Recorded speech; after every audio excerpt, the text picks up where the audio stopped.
आज जो मूवी मैं आपको एक्सप्लेन करूंगा उसका नाम लिफ्ट है, जो 2024 में रिलीज हुई। इस मूवी में एक चोर अपनी गैंग के साथ प्लेन में एक चोरी करता है। इस मूवी के एंड में एक ट्विस्ट भी है, इसलिए आप इस वीडियो को एंड तक देखें। मूवी के स्टार्ट में हम एक साइरस नाम के आदमी को ऑक्शन हाउस में जाते हुए देखते हैं। वो ऑक्शन हाउस में आकर एक फेमस डिजिटल आर्टिस्ट की NFT चोरी करके उसे किडनैप करने आया था। यहाँ पर उसके गैंग मेंबर्स भी थे। उस फेमस डिजिटल आर्टिस्ट का नाम एनेट था। अनाउंसर सबको बताता है कि वो एक मास्क वाली डिवाइस जिस पर बहुत सारे कैमरास लगे हुए थे, वो उसके साथ विंसेंट वैन गो की तस्वीरों के NFT बना देंगे और 30 सेकंड्स की लाइव फीड के थ्रू खरीदार एक डिजिटल मॉडल बन जाएंगे। दूसरी तरफ एक लड़की जो कि एक एजेंट थी, उसका नाम एबी था, वो साइरस को कैमरास के थ्रू देख रही थी। साइरस और एबी कुछ वक्त के लिए एक साथ रह चुके थे, लेकिन तब एबी को नहीं पता था कि साइरस एक चोर है। अब वो लोग बोली लगाना शुरू कर देते हैं और एंड पर साइरस उस NFT को $2 करोड़ में खरीद लेता है। लेकिन इसी के साथ वो अपने स्क्वाड के मेंबर्स को लिफ्ट बोलता है, जिसके बाद उसकी टीम मेंबर एक बटन दबाती है और हर जगह अलार्म चलना शुरू हो जाते हैं। इस वक्त साइरस के स्क्वाड मेंबर्स लंदन में पड़ी हुई पेंटिंग को चुरा रहे थे।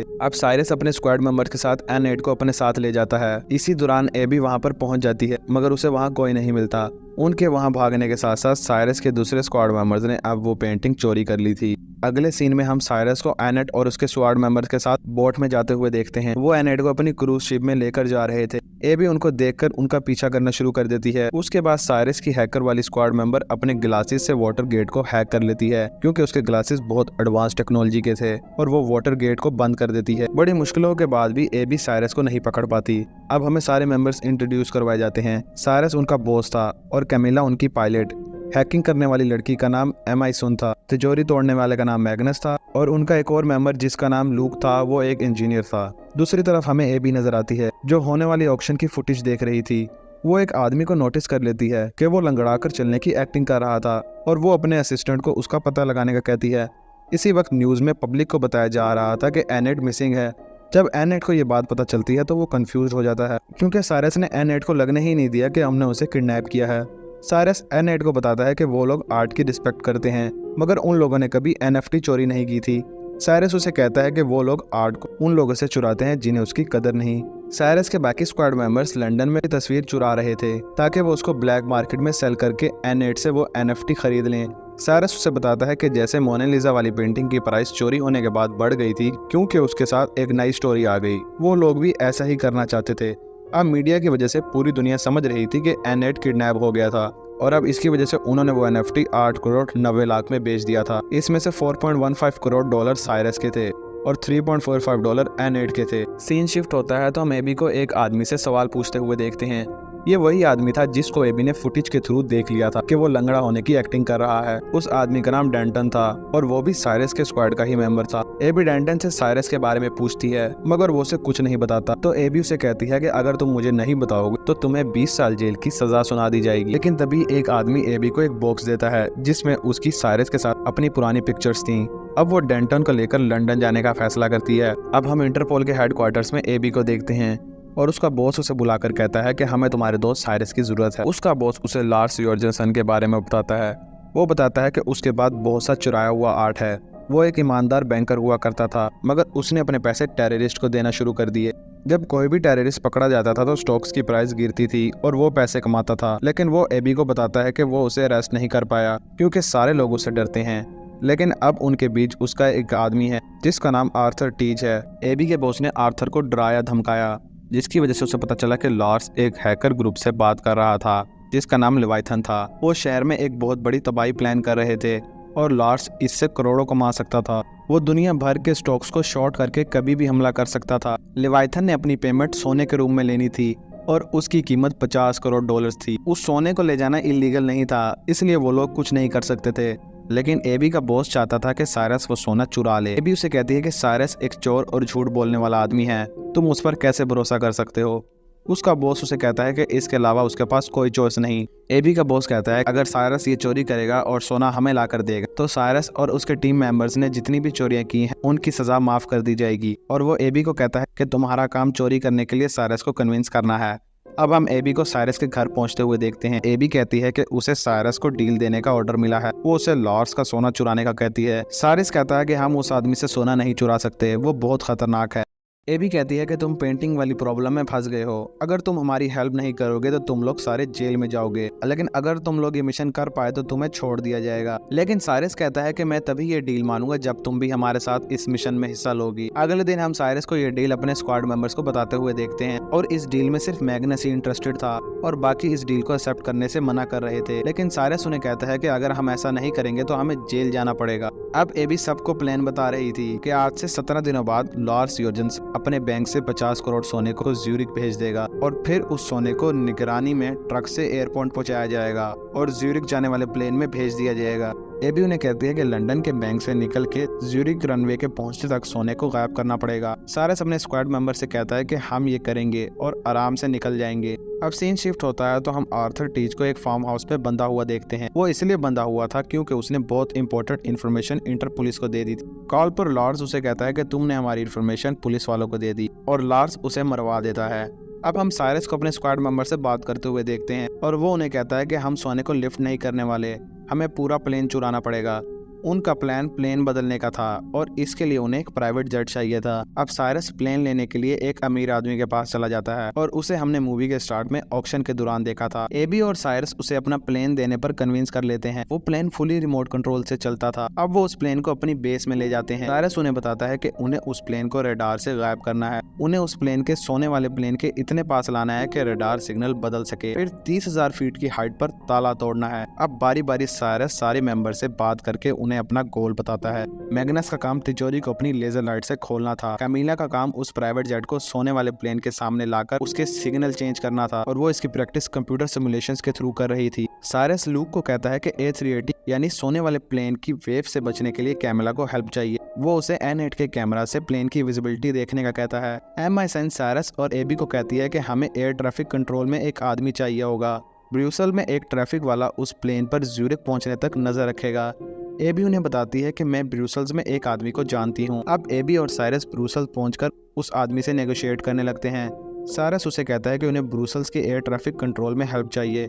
साइरस उसे डील एक्सेप्ट करने के लिए $10 लाख देने का कहता है और वो आदमी उनकी ये डील एक्सेप्ट कर लेता है। अब एबी को उसके बॉस की कॉल आती है और वो साइरस से मिलने का कहता है। अब वो दोनों एक साथ मिलते हैं तो एबी का बॉस उन्हें बताता है कि आर्थर टीच की बॉडी आयरलैंड के किनारे में मिली है। वो उसे बताता है कि सोना आज से 10 दिन बाद ले जाया जाएगा, लेकिन साइरस कहता है कि 10 दिन बहुत कम हैं और उससे ऐसा नहीं हो पाएगा। एबी का बॉस साइरस से कहता है कि तुम्हें ऐसा करना ही पड़ेगा वरना तुम्हें तुम्हारी चोरी की वजह से जेल जाना पड़ेगा। अब हम सारे स्क्वाड मेंबर्स को न्यूज सुनते हुए देखते हैं।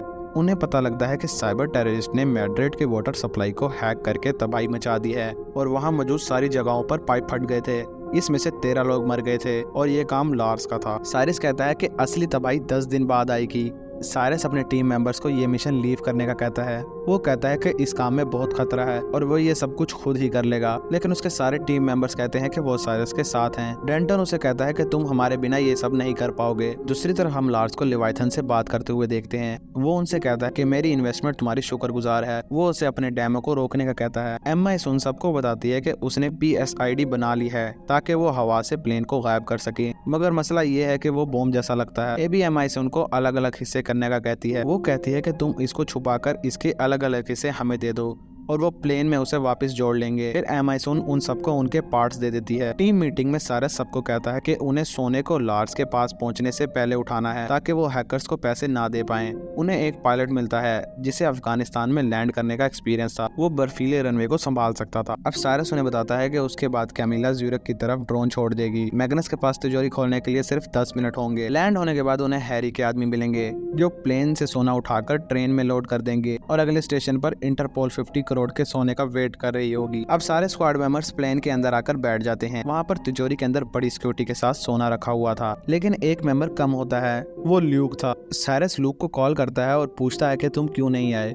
ल्यूक बताता है कि वो ये मिशन नहीं कर पाएगा क्योंकि ये मिशन बहुत मुश्किल है। ल्यूक के ना होने की वजह से PSID की रिस्पॉन्सिबिलिटी एबी को मिल जाती है। वहाँ पर कुछ लोग साइरस पर नजर रख रहे थे। दूसरी तरफ कैमिला ने प्राइवेट जेट को भी उड़ा लिया था। अब एबी बाथरूम में जाकर PSID डिवाइस को इकट्ठा कर लेती है, लेकिन उससे वो डिवाइस नीचे गिर जाती है। इसी वक्त कैमिला भी उनके प्लेन के बहुत पास आ गई थी। वो दोनों डिवाइस को इकट्ठा करके उसे कैमिला के प्लेन के साथ लिंक कर देते हैं और प्लेन का रडार सिग्नल भी चेंज हो जाता है। अब वो आदमी जिसे साइरस ने पैसे दिए थे ताकि वो इस मिशन में उनकी मदद कर सके सके। वो पायलट को बताता है कि ज्यूरिक में तूफान आया हुआ है, इसलिए फ्लाइट को डिले कर दिया है, आप किसी और एरिया में जाकर लैंड करें। अब कैमिला अपने प्लेन से ड्रोन छोड़ देती है और वो ज्यूरिक की तरफ जा रहा था। अब मैग्नस तिजोरी की तरफ चला जाता है। एम आई सुन प्लेन का वाईफाई बंद कर देती है। मैग्नस तिजोरी वाली सेव में आ जाता है और वो अपनी लेजर लाइट उस पर लगा देता है, लेकिन तभी वहाँ पर बैठे लार्स के आदमी अपनी गन पॉकेट में रखकर एयर होस्टेस के पास जाते हैं। वो आदमी एयर होस्टेस को गन पॉइंट पर पकड़कर कहते हैं कि वो लोग ज्यूरिक में लैंड करेंगे। तभी साइरस उन लोगों को रोकने की कोशिश करता है। साइरस और एबी उन आदमी को मारकर गिरा देते हैं। इतनी देर में मैग्नस तिजोरी खोलने में कामयाब हो जाता है। वो लोग मैग्नस के पास जा रहे थे कि तभी एक आदमी गन के साथ उन्हें रोक लेता है, मगर पायलट अभी प्लेन बर्फीली कंडीशन में रनवे पर लैंड कर रहा था और उसने बड़ी मुश्किलों के साथ उसे लैंड किया, लेकिन इसकी वजह से प्लेन डैमेज हो गया था। उन लोगों ने साइरस और एबी को पकड़ लिया था। कॉल पर वो लार्स को बताते कि कुछ चोरों ने दूसरे प्लेन के साथ सोना चोरी करने की कोशिश की।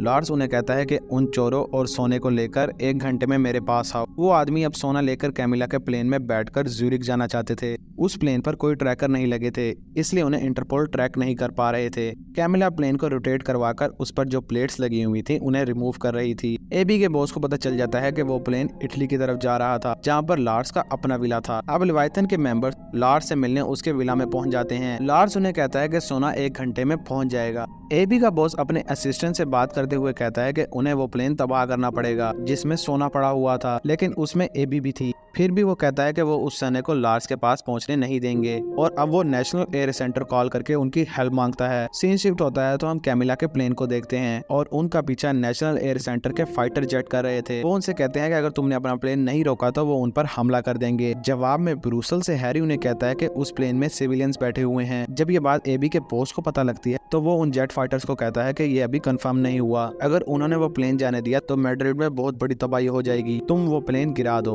अब वो जेट फाइटर्स उन्हें जवाब देने के लिए 7 सेकंड्स का टाइम देते हैं, लेकिन लार्स के आदमी कैमिला को जवाब देने से मना करते हैं। तभी साइरस और एबी अपनी सीट से निकलकर उन आदमी से लड़ने लगते हैं और काफी लड़ने के बाद एबी रिमोट पकड़ के प्लेन की लाइट्स पर लिख देती है कि सिविलियंस इस प्लेन पर हॉस्टेज हैं। कैमिला प्लेन उठा कर देती है ताकि फाइटर जेट्स ये देख पाए, इसलिए वो हमला रोक देते हैं।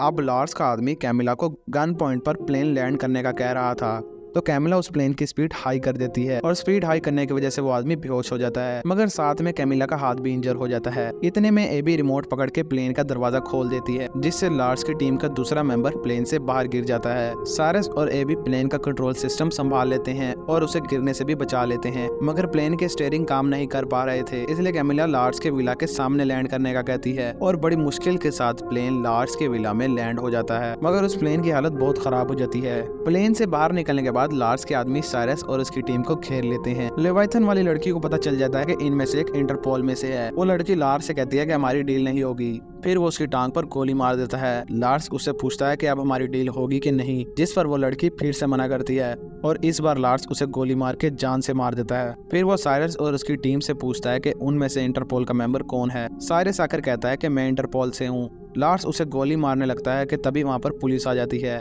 लार्स कहता है कि मैं इन लोगों से अपनी प्रॉपर्टी को बचा रहा हूँ। तभी अमेज़न टूटे हुए प्लेन की स्क्रीन पर लार्स की फुटेज प्ले कर देती है, जिसमें उसने उस लड़की को गोली मारी थी और अब पुलिस उसे अरेस्ट करके जेल ले जाती है। एबी को उसका असिस्टेंट बता देता है कि उसके बॉस ने फाइटर जेट्स को नहीं रोका था और उसी ने ही फाइटर जेट्स को उनके प्लेन को तबाह करने का कहा था। एबी को यह सुनकर बहुत गुस्सा आता है और वो अपने बॉस को मुक्का मार देती है और उसे कहती है कि वो जॉब छोड़ रही है। वो अब साइरस के साथ बोट पर चली जाती है। कुछ हफ्ते बाद हम साइरस और एबी को गाड़ी में एक दूसरे से बात करते हुए देखते हैं। वो दोनों एक दूसरे के साथ बातें कर रहे होते हैं। यहाँ पर एक ट्विस्ट आता है। साइरस एबी को बताता है कि उन्होंने वो सोना चुरा लिया है। अब साइरस एबी को प्लान का वो हिस्सा बताता है जो उसे नहीं पता था। जब वो लोग ब्रुसेल्स में हैरी से मिलने गए थे तब मैग्नस काफी सारी लोहे की ईंटों को गोल्डन पेड़ में डबो रहा था और उन्होंने इस क्रेट को कार्गो के थ्रू भेज दिया था। प्लेन के अंदर जब वो उन आदमी को डिस्ट्रैक्ट करने में लगे हुए थे, मैग्नस ने प्लेन के नीचे होने का वेट किया और उसने क्रेट बदले और असली सोने को दरवाजे से बाहर फेंक दिया। ल्यूक ने उन लोगों को धोखा नहीं दिया था